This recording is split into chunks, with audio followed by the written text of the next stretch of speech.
unforgettable performance. Right down the lane. You've gotta love March Madness.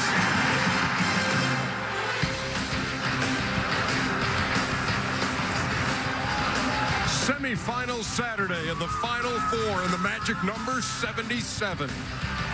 That's what Gonzaga used to beat South Carolina. It's what North Carolina has used to beat Oregon in a one-point game, 77-76. It's Inside March Madness. It is presented by Buick. I'm Ernie Johnson. This is Clark Kellogg. That's Charles Barkley. And the guy sitting immediately to my left with the concerned look on his face, finally able to breathe, is Kenny the Jet Smith. Oh, never in doubt, bro. Gonzaga and North Carolina will play for the national championship. They'll tip it off at 9:20 Eastern time on Monday night here outside Phoenix. Wow. Let's take a look and see how North Carolina advanced in the win over Oregon. And there's Joel Berry. Lots of folks wondering, how's he going to do with the two bad ankles? Hit his first shot. That was about it. Yeah, that really was about it. He struggled to get by people. Obviously doesn't have the explosiveness, but this guy was on top of his game. Justin Jackson. He got two good ankles, Clark. Yeah. And he's got a sweet stroke, yes, too. He does. And man, I tell you, Carolina had a couple of segments where you thought they were going to control it and pull away, but Theo Pinson was terrific. Yeah, he played big. I mean, for a guy who didn't score a lot, he did everything else. He was Dudley Bradley. Yeah. He was a new age Dudley Bradley for all you Carolina So who fans. was Kennedy Meeks? Oh, Kennedy Meeks was a little bit of Brad Daugherty. No, the May kid when they won the championship. Yeah, I agree with that. Sean May. Yeah. You know, I think overall what Oregon was able to do is this dribble penetration, and then he was terrific right there. So Dylan Ennis, he was back-to-back terrific. threes. His speed was too difficult for North Carolina he got to the rim a lot. Yes, he was. He was terrific.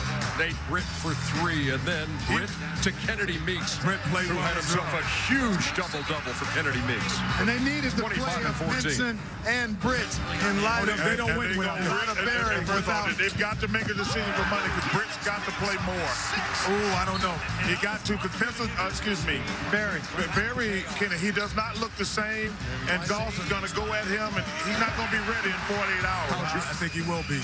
I think you have to play him the same way only because the leadership and the comfortability that the other guys have when he has the ball in his hand, if you take that away, you might get some jitters and some nerves and guys in positions that they typically aren't in, even though he isn't playing up to par. If he's not playing up to par against Gonzaga, I don't think they're going to win either way, but if he's not playing, you got to go to the bench, man. You got to trust those other guys. So Oregon storming back to make a game of this late, more than just make a game of it, and look at the roll. Tyler Dorsey gets there, 77-74. Rebounded by Beck. And they still got a chance. Ball on the floor. This was a great play here, Ernie, because they didn't have to force a bad three. They could have. Instead, they got the sure two and gave themselves a chance to apply full-court pressure. And this is what we in the NBA circuit we call a tight spin. Tip-out drill. But you didn't execute on the free throws, but they executed on the tip-out drills. You got basketball's a lot of different things than shots. And it happened again. You got to box out. That With can't Joel happen. Berry missing two. That cannot happen 2 times in a row. That's He just did. No, I'm just saying you can't do that. You can't give up a offense. You can't do that. Well, this is college basketball. That's why guys miss free throws. That's why at the YMCA. At the YMCA, you're not supposed to get offensive rebounds on free throws. I tell you what, I think it's one of the easier offensive rebounds to get is the free throw rebound, because guys don't typically box out, and even when they do, you can give them a little nudge, and in that situation, contact's not typically going to be called, so you can get pushed under the basket. Yeah, and I'm going to tell you something. Hey, there's no way you give up. He didn't put it out. That's what I said. But I'm saying, well, that's on Oregon. That's not great. That's what I think is one of the easiest offensive rebounds to get at times, because guys don't box out. First of all, let me tell you something. First of all, if you give up the first rebound, you can't give up the second. And first of all, anybody who cheats at rebounding, you all always go for broke on those free throw rebounds. So those are, like, I played with a guy named Mike Jaminski. Yeah. He, like, came across to my sideline. He said, I want those free rebounds. You can't get him oversized, though. Matt, look at this. This first one here, Jordan Bell really doesn't do much. He didn't do anything. Yeah, exactly. No question. No box out. Just turned and looked at it. I thought on the second one, Kennedy Meeks. Oh, he did a great job. Was just brute force right here. Pushing him in. That's what I'm talking about. That's exactly what I'm talking about. But you just can't give up those rebounds. That's just awful for Oregon. I mean, it's awful, you know, but they played it. I thought they played a great game. I thought it was, it could be awful, but you could say that the free throws were awful as well. Yeah. The expectation-shattering performance presented by Buick comes from Kennedy Meeks. 25 and 14, goes 11 out of 13 from the floor. Wow. And comes up with the big offensive rebound, the last one of the night. And he's had 13 offensive rebounds in his last 2 games. Huge. So this is the North Carolina team, best rebounding team in the nation.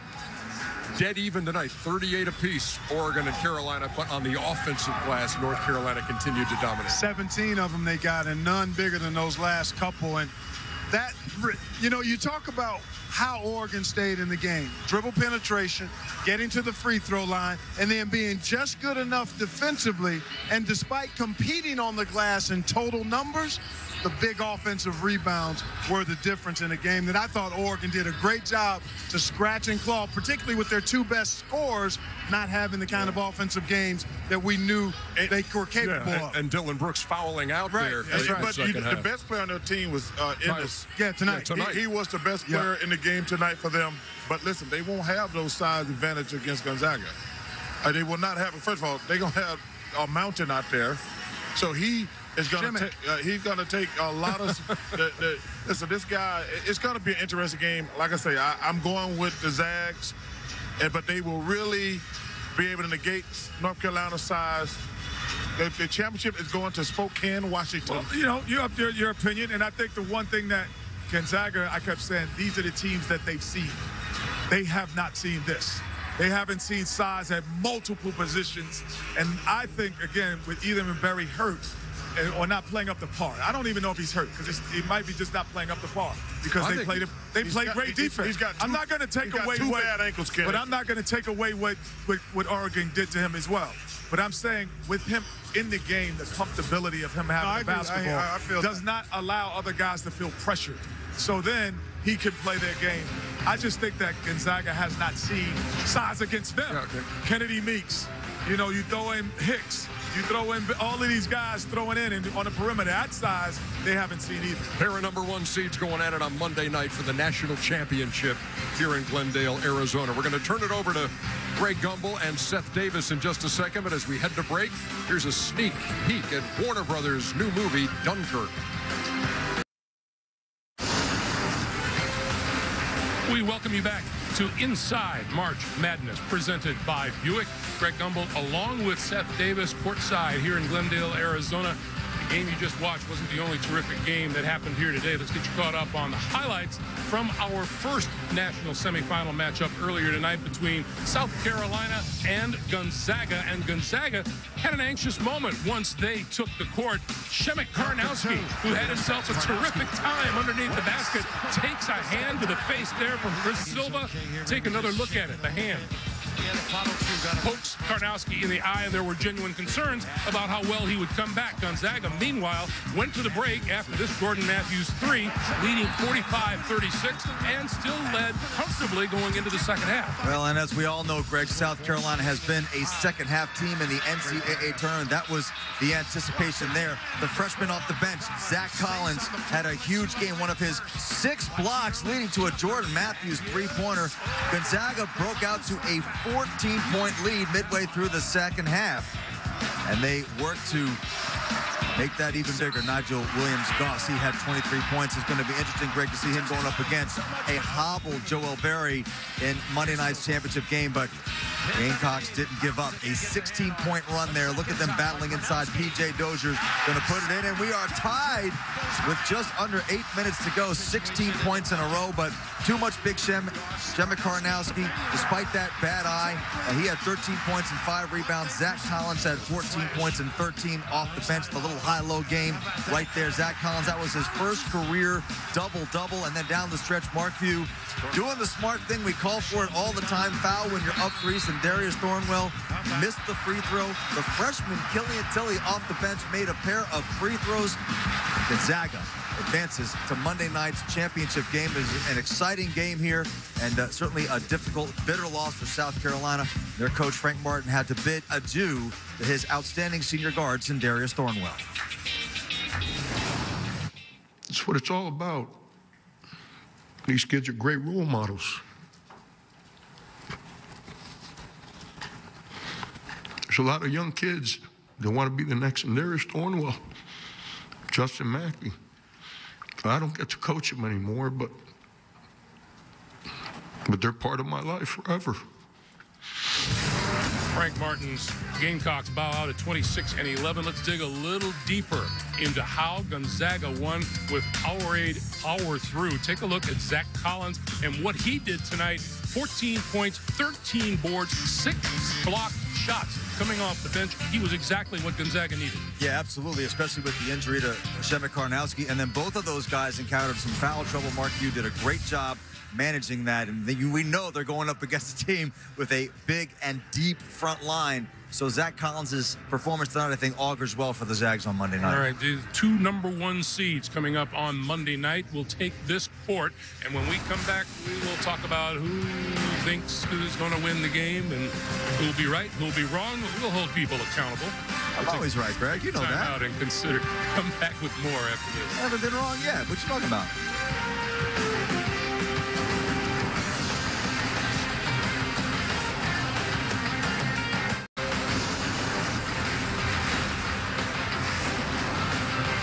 We welcome you back to Glendale, Arizona.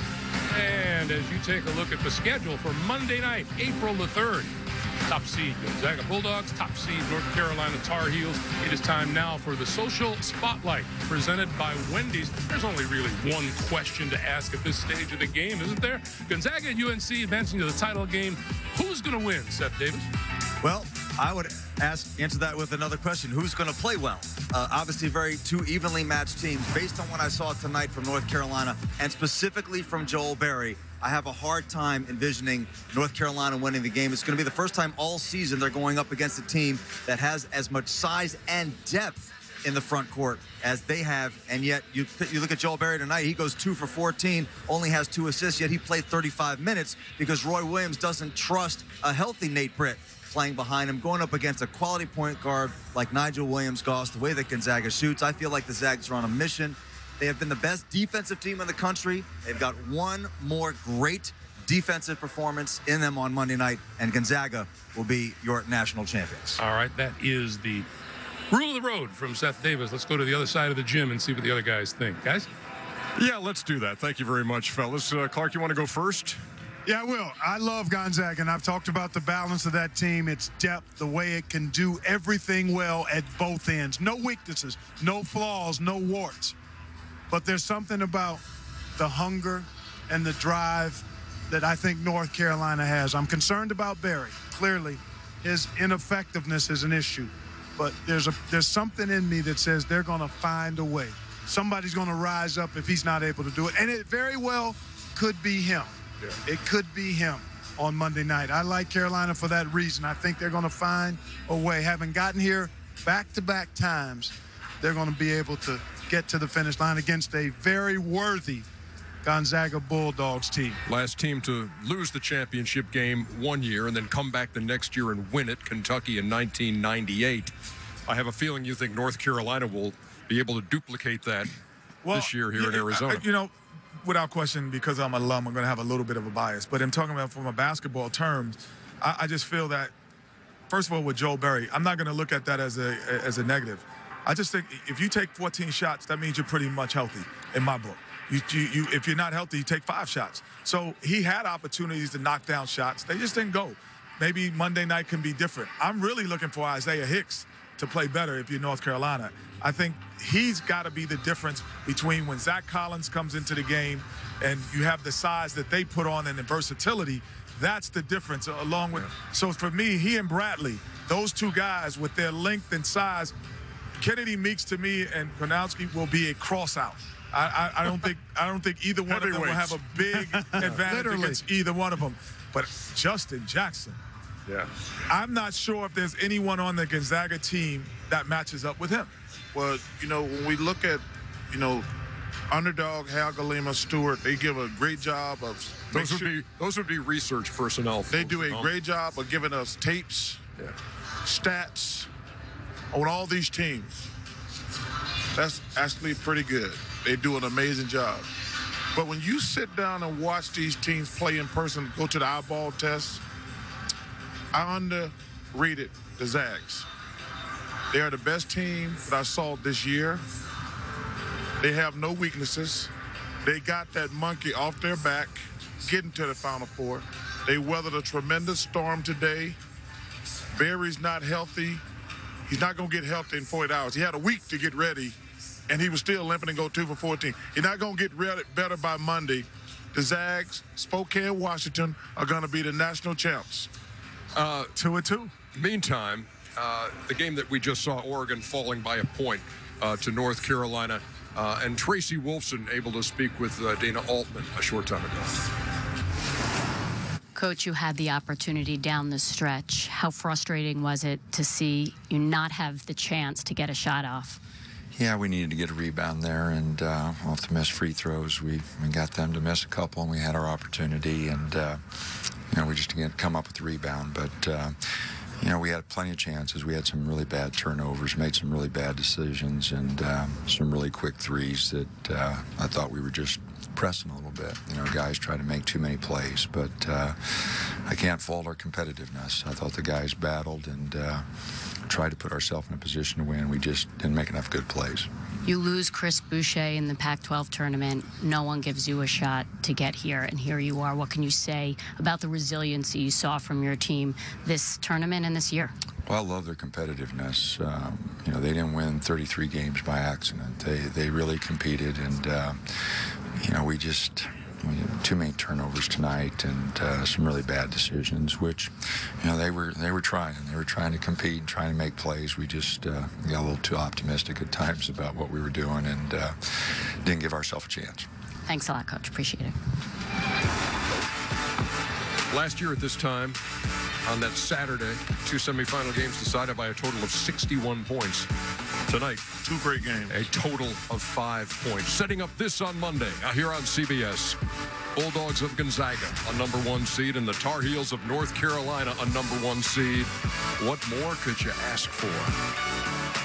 Until Monday night, Ernie Johnson, along with Charles Barkley, Kenny Smith, Clark Kellogg, Greg Gumbel, Seth Davis. Been our pleasure to bring it to you. Cannot wait for Monday night.